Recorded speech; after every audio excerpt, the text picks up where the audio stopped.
All right, so good afternoon, everyone. Welcome to the second Jack Kent Cook workshop. I'm excited to be here today to present some information regarding the scholarship.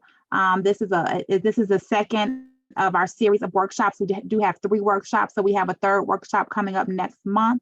So for those who were with us the first time, welcome back, and for those who are new, thanks for attending. So today we're going to jump right in, and we're just going to today.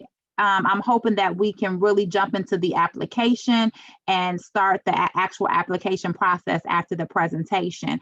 I'm first going to just recap what we talked about during our last session, and really it's just an overview of the actual scholarship. So the Jack Kent Cook Scholarship is an undergraduate transfer scholarship specifically for transfer students. It's a highly selective scholarship for the nation's top community college students. And this scholarship does assist you in completing your bachelor's degree at a 4-year institution. This highly competitive scholarship awards you up to $40,000 per year for up to 2 to 3 years. The $40,000 is to cover tuition, books, anything to do with your educational expenses. The scholarship allows you the ability to pursue any area of study, so you don't have to be in a specific major to actually qualify or apply for the scholarship. You have personal advising, selecting a college and navigating the financial aid. So I'm doing some of that on campus, but that you can also reach out to the Jack Kent Cook organization, and they would assist you as well. And then once you get into the 4-year as a scholar, you would have touch points as well, just trying to help you get through the process of receiving your bachelor's degree. So eligibility. So to be eligible to apply for the Jack Kent Cook Scholarship, you would have to be at an accredited institution, which the City Colleges of Chicago is an accredited institution, and you'd have to be a sophomore status as of January 1, 2021. So as of spring semester. So you'd be looking to actually enter a 4-year institution for fall of 2021. You have to plan to enroll full-time for a bachelor's degree program. And then you have to have a cumulative GPA of a 3.5 or higher. So it's a very competitive pool of applicants. And then you also have to demonstrate unmet financial need, which is considered a family income up to $95,000. Okay. Oops, I'm sorry. And then this is the sticking point, and one thing that we really have to make sure is that a student who is applying for this scholarship cannot have attended any other 4-year institution, right?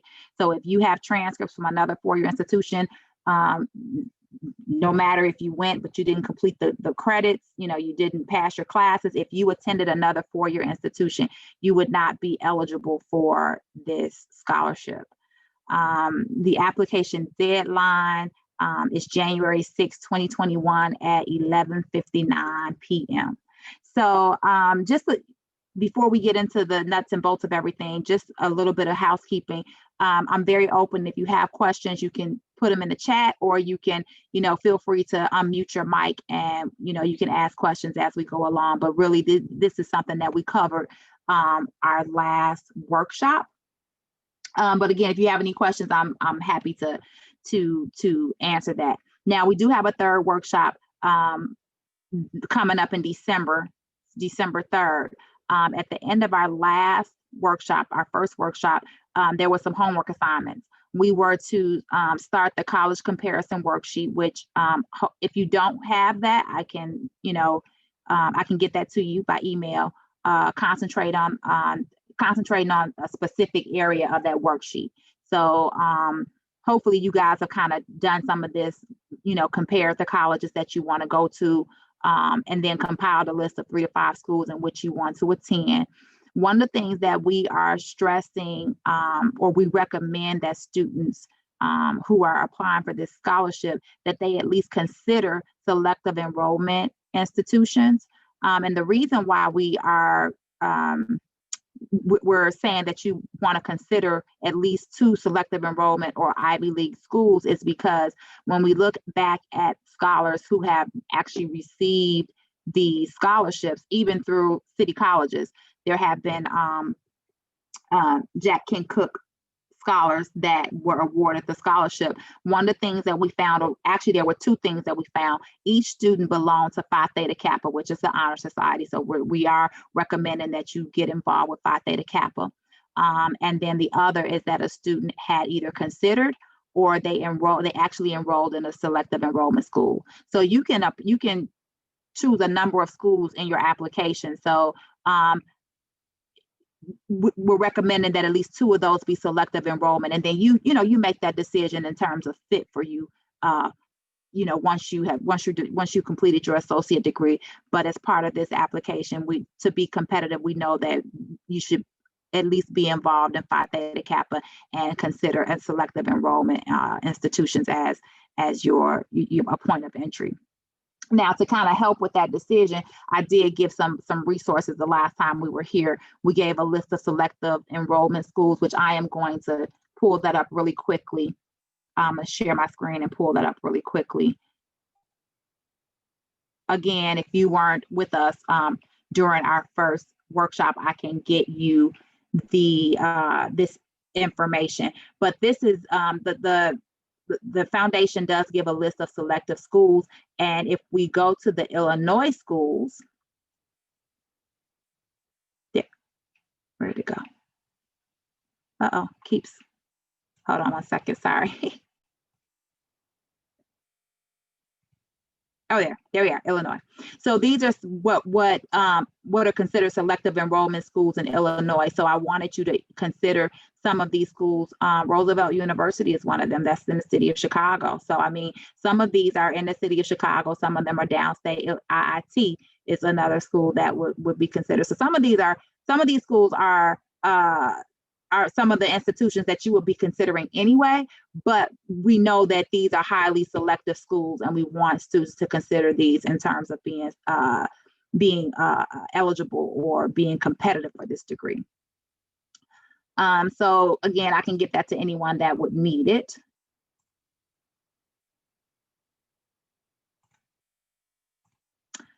Also, in doing research for different schools that compiling this list of 3 to 5 schools, I did share a resource, College Board, where you can actually look up the school and match it to your actual major to make sure that your major is actually offered at that school. And then a college scorecard, which kind of gives you, as you're looking at these selective enrollment schools, the college scorecard gives you a look at how these schools match up in terms of completion, how much financial aid they give, what kind of job opportunities students typically have once they leave these schools. So it's just a really good tool to kind of make some decisions and compiling that list for yourself.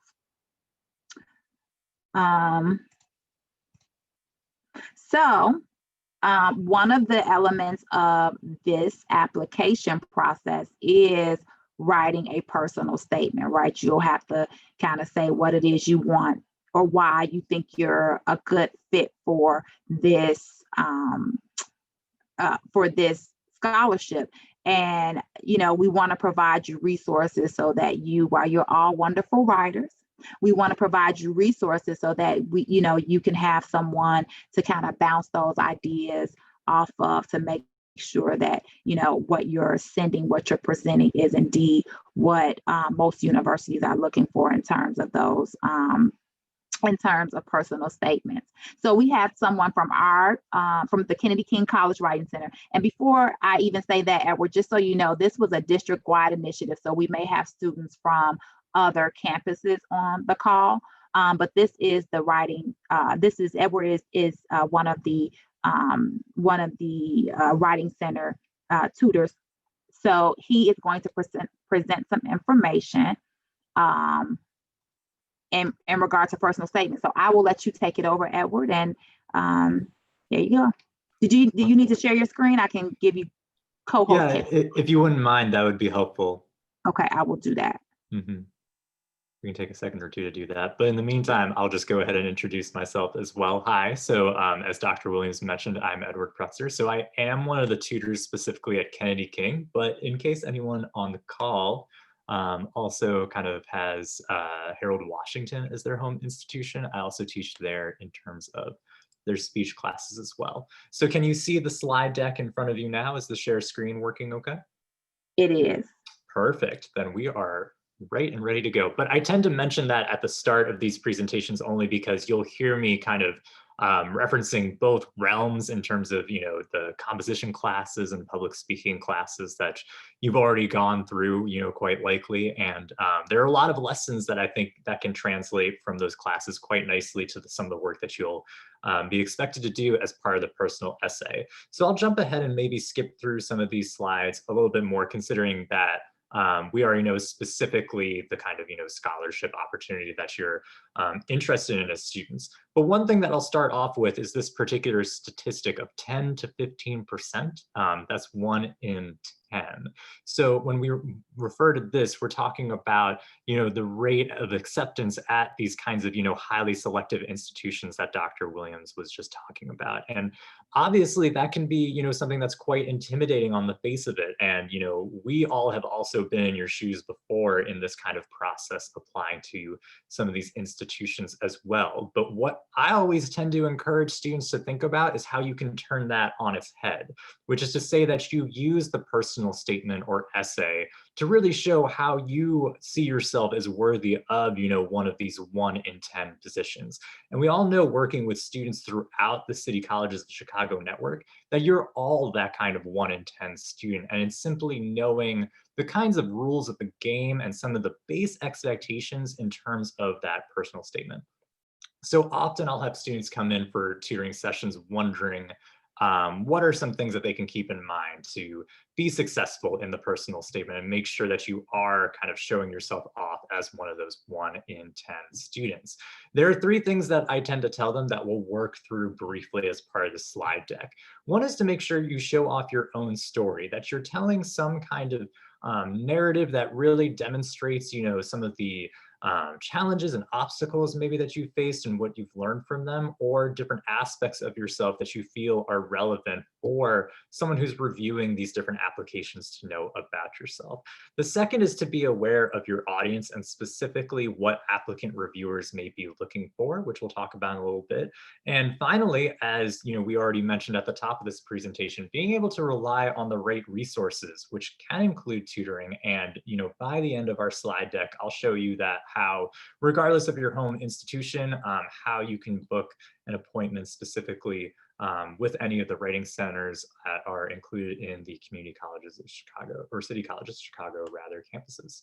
So to start off, the first question students are usually asking is, what is this thing called a personal statement? What do I need to keep in mind? So for this, I'm going to refer to a definition from a webpage from the University of California system that I can also read out loud, because I also know sharing on Zoom sometimes it doesn't necessarily translate as well as you'd hope. But the personal statement, according to this webpage, is your opportunity to introduce yourself to the people reading your application. Think of it as your interview with the admissions process. Be open, be honest, and be yourself. The personal statement should add clarity, depth, and context to the information you present in other parts of the application. There are 2 main things that I take away from this description. One is to make sure that through the personal statement, you're not simply repeating things that an applicant reviewer could find in other parts of the application. Again, think back to that, 1 in 10. You're really using this as an opportunity to have a kind of platform to show how you stand out from the kind of rest of the pack, as it were, with this. The second is this analogy to an interview, which I think can be really helpful thinking about, how you would prepare for an interview and different job interview questions and the kind of work that you should be doing as part of this personal statement. So for that, as a kind of audience cue for what an applicant reviewer is looking for, I'll have some slides based on that in just a moment. But returning to what I started off with here, you want to make sure that you are putting into practice some of the things that you've already learned in your prior courses to this point in terms of effective messaging. One is to have that really clear, coherent, central idea or thesis statement pretty much by the end of an introduction typically. So that can, as usual, be a fairly simple statement, such as the one that you see here that I always use as an example for students when they want to know what the work of a thesis statement is during a tutoring session. Pizza is versatile, healthy, and popular. One of the reasons that I choose this one particularly is that we all like pizza. It's a little bit of a fun example to go with there. But even if we were to imagine a 5-paragraph essay based on that thesis statement, you could see how this might go if we make sure we include an introduction and conclusion, with the introduction ending with that particular statement. It would then preview what those 3 main body paragraphs look like. I have essentially made a contract to my reader here that I am going to discuss how I see pizza as being healthy, pizza as versatile, and pizza as popular, using evidence all the way to kind of demonstrate that. So it may not necessarily be the case that you find in drafting a personal essay that you're thinking in terms of maybe this 5-paragraph format, but you're still employing some level of structure that is clear to the reader from the outset to make sure that they can follow along readily. You don't necessarily want it to be a labor for the applicant reviewer to figure out a lot of that on your own. So there will be one suggested structure for that a little bit later on. So one is making sure that you're communicating clearly to begin with. I think the second is making sure that you're able to capture an applicant reviewer's attention. And for this, in my speech classes, I tend to reference this research done on TED Talks that you see here as part of a blog post on the TED blog, thinking through specifically nonverbal cues, research from a consultant group called Science of the People, as you can see on this screen grab, where they took a look at some of the TED Talks that have the most views to them and tried to figure out, hey, what is it exactly that's making these so successful to begin with? A lot of these have to do with different kinds of gestures and ways that these speakers present themselves. But if you skip ahead to the bottom here with number 5, the finding that you have 7 seconds and that first impressions really matter. So what you've already learned in terms of establishing a kind of attention grabber at the beginning can be really crucial, especially with this charge to show yourself off in terms of a story. That can obviously lend itself quite easily to starting off with that narrative, setting the scene for us, perhaps, for one particular example that demonstrates some of these attributes, capacities, prior experiences that you feel would be really important for an applicant reviewer to know about in considering your application here. So again, this all comes back to making sure that you are standing out unique as an individual, which is to say that you stand out as a star. And I think, in transitioning from that first main point to the second one, thinking about how some of the lessons from how we would prepare for a job interview can prepare us for this, there's actually a fairly well-known method called the STAR method that many have found to be helpful in, practicing for these kinds of interview questions in advance. I think we've all been in the position of kind of sitting there during an interview and having these kinds of questions that you see on the screen asked, one by one. This is similarly an exercise in how you narrate your own experiences and simply use these types of questions as a bouncing off point. In terms of that STAR method, to go back for a second, that stands for situation, task, actions, and results. So that's specifically, you would answer one of these types of questions with a specific instance or story that you feel shows this off, making sure all along the way that you clearly define the situation that was at hand, what the broader objective was in play, specific actions that you took to realize that, and what the ultimate result was at the end of the day, providing that kind of sense of resolution there. You can see that there are similar questions being asked here. These are further examples. What I will say is, again, during the interview process, similar to what's going on with a personal essay, you can already imagine some of the things that an applicant reviewer for a job is already looking for, likely by looking at a site like idealist.org or any of the like for job boards. You've already seen what particular kinds of work experiences or attributes that they're looking for in a potential employee or coworker. And it's something similar when you think about the personal essay. So for instance, with specifically the Common App, you can see that some of these questions on a quick skim are relatively similar here. They're fairly open-ended, right? They're asking you to consider with this, first question and second question respectively, something from your background that you think is relevant to share as part of this process, or a time where you've, faced a particular kind of obstacle and how you kind of met that particular challenge there. So it's, again, using that as a bouncing off point for demonstrating some of the things that can make you particularly unique and can demonstrate in a lot of ways your own perseverance as a student. All along the way, you draft and make sure that when you go back to revise, as you can see here from the University of Connecticut Writing Center, that you're making sure that you've addressed the specific question at hand as best as possible, that that structure also is intuitive and matches what you're ultimately after in terms of the message that you want to communicate to the given applicant reviewer. Considering this by analogy, again, we can think about what applicant reviewers are looking at for the job process. This is coming from specifically an NPR blog, where they kind of took a moment to reflect on a recent crop of internship experiences or internship applications that they had gathered, and what specifically they feel like applicants should keep in mind specifically. You can see here in terms of the markings up, some of the same things that I've already been saying here. Tell me a story, right? Be specific. When you're telling a story, give us as much detail as you can to really immerse the reader, considering again that 10%. There are so many different applications that these applicant reviewers are looking for, and you want to take the opportunity to employ these strategies to make sure that you stand out.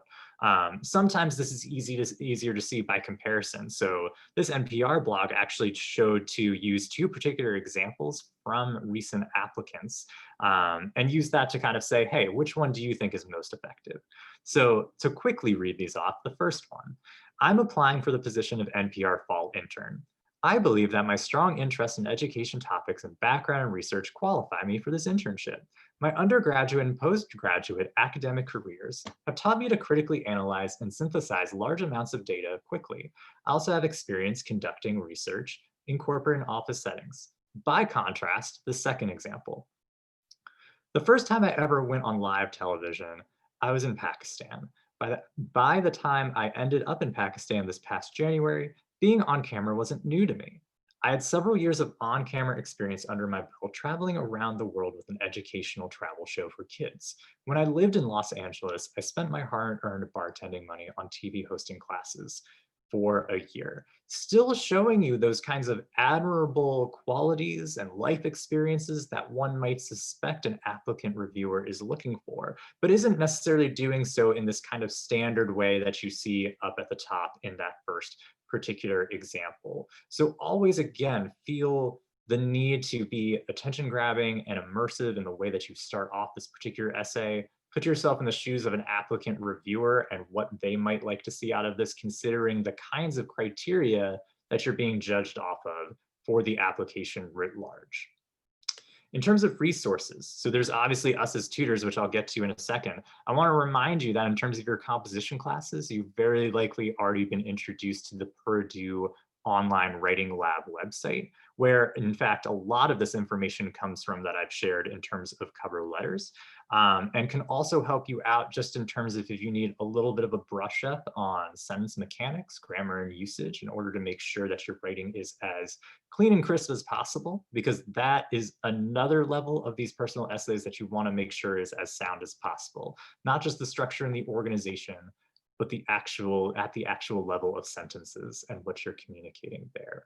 So that's one web resource that can be helpful for students, and that will be found at owl.purdue.edu.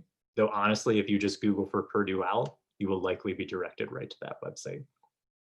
The other is specifically us as tutors. We're available as a resource for you, no matter which step of the process that you're in attending to a personal statement. Even if you're just staring at a prompt for a scholarship application and you don't necessarily know where to start, we can help you from that. Even if you're kind of in one of the final drafts on this thing and just want to make sure to get a second set of eyes on it, we're there to help with that as well. For specifically Kennedy King, I will say that we are open for appointments as well as drop-ins Monday through Friday, essentially from 9 to 5, except on Fridays where we close at 1. The particular Zoom meeting ID number you see here on the screen, but I'll also say it out loud, for Kennedy King, you will find writing tutors available at 316-727-8173. That is again 316-727-8173. 1920x1080. You're obviously welcome to also book appointments with any tutors that you have added familiarity with, or if you happen to have another campus at your home institution, you're welcome to schedule your appointments on Navigate with whichever institution or tutoring center of your preference. So to quickly show you how you would do that, once you're on your student home on Navigate, you then go to the very far right here for that scheduling and appointment button. You can then from there winnow down what particular type of appointment you want, so tutoring as opposed to say advising, and then go for the particular option of tutoring that you're looking for. What I'll note as a difference from the last time that I delivered this presentation is that I am finding that on Kennedy King's campus, all of us as tutors for writing seem to only be under the designation of academic course-based tutoring rather than writing services. But I do believe that the other campuses are mainly having their tutors available in that particular way. So it might be that you have to toggle a little bit to see and find a particular tutor that you're looking for there. From there, you pick which particular campus you would like to have tutoring from. So in our case, you would find that under KKC tutoring, virtual tutoring via Zoom, but all of the campuses will also have their tutoring centers listed this way. From there, if you already have prior experiences with a tutor, you're welcome to pick their name from a drop-down list. Otherwise, it might be, again, another situation where you play around a little bit just to see which tutor matches your availability best. You can see from here as one of the final steps that you can go through, assess your own availability, and then be matched with a tutor that way in accordance to whatever works best for your schedule. And then finally, you can confirm the appointment and schedule the thing. You'll also receive updates from Navigate once it becomes closer to time for your particular appointment as a bit of a reminder. But otherwise, that's what I have prepared for you guys. Again, feel free to take advantage of the resources at your disposal. We would be especially happy as tutors, I can speak for the Kennedy King campus, in taking a look at where you're at with this particular process and making sure that you stand out as one of those 1 in 10 students that I was speaking of before. So thanks again for your time, and I can stick around for another minute or so if anyone has questions.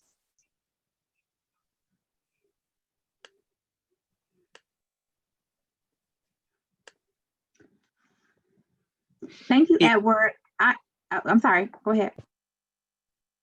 Yeah. How and where can I fill in the application? So for filling in the application specifically? Yes.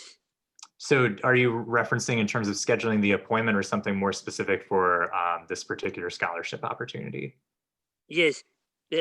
How and where can I fill in the application? So for the application, again, I was mainly speaking towards the personal statement and essay. I'll likely defer to others on the line in terms of the logistics for the application itself for the Jack Kent Cook. Yeah, we're going to jump into that once we're done with this, Caesar. I did have a question for you, Edward, as well. Thank you. Thank you for giving us this information. It's very important. Anytime, my pleasure. Yeah, as students, again, this is an invaluable source. You definitely want, this is a very competitive scholarship, and you definitely want to have a second eye on your essay, and you want it to be someone who's trained in what these admission boards and scholarships are looking for. I know you said that you are willing to work with students at any level, wherever they are in the process. But typically, when do students come in to see you, and do you have a preferred time that they should actually come in? Because what we are doing right now, we're jumping into this application, and students can be doing, and it just depends on which college requires an essay. The scholarship will require some writing in itself, but then there are other colleges that may require an actual essay for their application as well. Do you think, is there a particular point in which students should come in? And when I say that, I mean, should they have something prepared already, or should they come in to you and kind of talk about what it's going to look like? What typically do you think works best? Absolutely. So in terms of those different stages of the process, especially if you are coming in more so to kind of bounce off ideas early on in the process or brainstorm, you obviously want to make sure that you're coming in still just as prepared as you would if you were coming in during the drafting process. So that's to say that for a tutor, you would still have ready and available the particular prompt that you're working with, as well as already identifying some, specific questions that you would want to work through for a particular session. Later on the drafting, it might be something similar. You have the draft already prepared for us to take a look at together. This is easy enough on Zoom where we're able to screen share, right, and be able to take a look at a draft together. But similarly, be able to have some self-reflection beforehand and identify particular questions that you might have, or even one specific paragraph that you might want to focus on as part of that. So to answer your question, I think it can work effectively either way in my experience. I do think whether it's more so the brainstorming phase or the drafting phase, that either way, you want to make sure you're as prepared as possible before coming into the tutoring session so that you can make the most of your time that way, and that we can give you the most targeted feedback possible. And can they follow up with the same writing tutor based on their first appointment? Oh, absolutely. Yes. Okay. So they can even come in, specifically with Kennedy King, we even have students come in on the Zoom meeting ID just to make sure and have someone schedule them in for an appointment. So you can feel free to even, come into that Zoom meeting ID at 316-727-8173. If you're just looking to, meet a tutor face-to-face, have them book you for an appointment, and then you are welcome to continue seeing the tutor of your choice from there. Okay, and then how would they, so you're the Kennedy King Writing Center representative, how can they get in touch if they want to utilize another writing center across the district? Where would they go to find information for that? Right, so you would go on the Navigate site and then look to schedule an appointment there. Okay. I'm figuring there might be the information for the particulars with the Zoom meeting ID that way, but you can always go ahead, schedule that appointment, and you'll get the information from there. Okay, all right. Well, thank you very much, Edward. This is very good information for us to have. And this puts us, on track to meet that deadline, the deadline to apply for the application. Yeah, perfect. Plenty of time, but it's never too soon to start looking for tutoring, even if it's early on the process, again, with that prompt and kind of strategizing for how you might respond to it. All right, thank you. Caesar? Yes. Can you send me the application to start with? Yes, well, we're going to go there right now. I'm going to share my screen. Before we do that, I did want to let you know we do have another transfer center director from across the district here. Tiana McCann is here from Olive Harvey College. I don't know if you had anything you want to say, Tiana, but this is a district-wide event, so we could, students could pop in from across the district. That was very helpful information. Thank you. And never too soon, never too soon. Okay, so we're going to jump into the actual application. So the application components is speaking. Uh-oh. Did we stop? Hold on. What happened? Is everyone still there? Yes. Yes. I'm sorry. Okay. I couldn't see everyone. The screen changed. Okay. Let me go back to the share. Okay. So the components of the application are the eligibility. So you complete what you fill in and say that you meet the eligibility. There's a short essay. You'll give your experiences and achievements. And again, we talked about that in the first workshop where you really want to start, getting that volunteer experience. Excuse me. Then you discuss your college plans, finances, and then you look at some waivers and conditions, and then we talked about the 2 letters of recommendation as well, that you need to start actually, tapping individuals that you would like to write to give you a letter of recommendation, start to tap those people for those letters. So The way this is going to work, or the way I envision this working, is that I'm going to share my screen, but I want people to, if you're on a computer, go to jkcf.org. And we can jump into the actual application, and students you'll have time to kind of get through the actual application. Is everyone on I don't know why I can't see your little, like the little cube. I'm on my iPhone. You're on what? My iPhone, my cell phone. Okay. Oh, okay. I'm going to stop the recording now, because now we're just going to jump into the application. So that's not something that we need to actually record. So I'm going to stop the recording.